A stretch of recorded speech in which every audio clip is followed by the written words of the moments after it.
Celebrities are a lot like you and me, you know?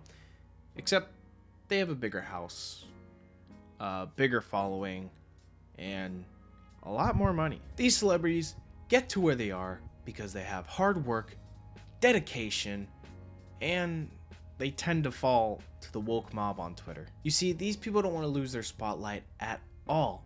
So when controversy hits, they tend to bend the knee a little bit to the loudest people in the world. A couple examples of these celebrities bending their knee to the mob and using the mob to their advantage have popped up in the past few weeks, and I want to talk about it. Taylor Swift was thrown into the fire recently for her use of her private jet. Now, in case you don't know, the brand new thing the cult of libs are talking about is climate change. I know it's hard to follow sometimes. First it was COVID, then it was the war in Russia, and now it's climate change.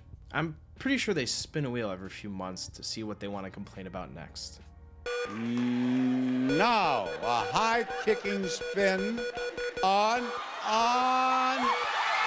67. Anyways, Taylor Swift's private jet was reported to make 170 flights from January 1st to July 29th. The total emissions for 2022 were calculated at 8,293 tons, I believe. But this is almost 1,200 times more than the average person's total annual emissions. Now, of course, Taylor's PR team is on the clock 24/7, and they already came out with a statement. They basically said that she loans her private jet to other individuals, which is why there's so many flights. Okay. You still made 170 flights. And the thing is, Taylor Swift is a known environmentalist, right? She advocates for saving the earth, doing environmental friendly things, but yet she still continues to use her private jet and loan her private jet to others. Now listen, I have no problem with hopping in a PJ and flying somewhere.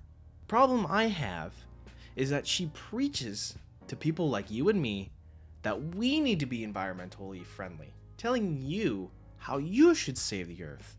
Meanwhile, she goes off in her PJ that emits stuff into the air. Why should I buy a $30,000 electric car when you are going to continue to use a private jet? I guess, now thinking about it, she could have not loaned her private jet out and her emissions would have been lower.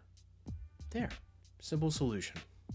Now, let me ask you, when was the last time you heard a song that offended you so much you had to go on Twitter and complain about it? For me, it was Beyonce's new song from her Renaissance album, Heat. Now, you might ask, what was so offensive about it? Was it the beat? Was it the way it sounds? Was it the lyrics? Oh no, did she say something racist and offensive to other communities? Well, kind of. She used the word spaz.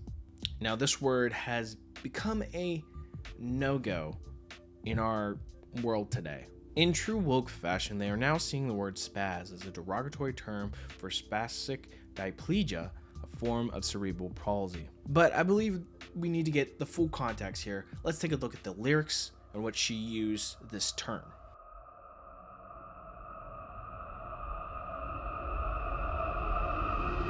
Spazzing on that ass, spaz on that ass. It's very poetic, you know? A true modern day Shakespeare.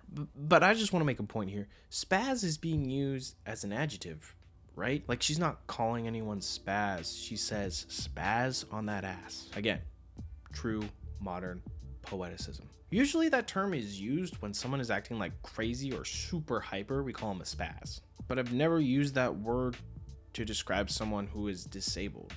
Like, I've never heard of that until now. But of course, the woke language police has already come after her, and Beyonce is going to change the lyrics. It's just a shame because, you know, I thought that was a work of art, those lyrics, and it's sad to see him go. Now let's shift over to one of the biggest news coming out this past week. Demi Lovato has decided to change her pronouns to she, her. Okay, before I get into this, who gives a shit? Like, who cares what one celebrity does with their pronouns? the woke mob loves this garbage, and they want us racist Republicans to hear not his story, her story. Her story. Her story. In 2021, Demi came out as a non-binary and started using they them pronouns, claiming she's a fluid person when it comes to gender. Now, unlike our other two examples here, Demi isn't necessarily bowing or bending the knee to the woke mob. No, she is doing something different. She's actually using the mob to her advantage. She's taking advantage of the whole pronoun debacle and using it to put a spotlight right on her. Yeah, maybe we should take the spotlight somewhere else. Demi was once a prominent Disney Channel star, starring in stuff like Camp Rock, Sunny with a Chance, Camp Rock 2, but of course her career has depleted and she has kind of fallen back a little bit. And of course, what better way to get back in the spotlight by saying you're neither man or female? You are Demi. I mean, I think she missed a huge opportunity here. She should have just came out and said she's demisexual. Get it? Because her name's Demi. Demisexual.